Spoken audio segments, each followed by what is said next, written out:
জন্মাষ্টমী উপলক্ষে করা কলার বড়া রেসিপি নিয়ে আপনাদের কাছে চলে এসেছি বন্ধুরা। শুভ জন্মাষ্টমী বন্ধুরা। কলা বাড়িতে থাকলে একটু পেকে গেলে কেউ ফেলে দেবেন না। পাকা কলা দিয়ে এই রেসিপিটি বানিয়ে নিলে নিমেষেই সবাই তৃপ্তি করে খেয়ে নেবে। একটু ব্যস্ততার জন্য বন্ধুরা প্রথম থেকেই দেখাতে পারলাম না, তার জন্য ক্ষমা চেয়ে নিচ্ছি। আমি কলাগুলো ছাড়িয়ে আটা, ময়দা, লবণ, পরিমাণ মতো চিনি এবং একটু মৌরি দিয়ে মেখে নিচ্ছি।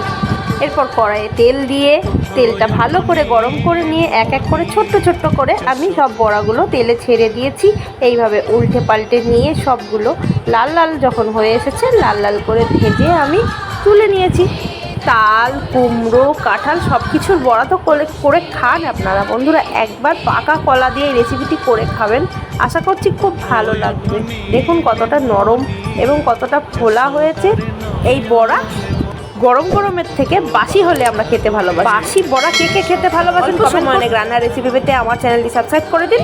নমস্কার, ধন্যবাদ।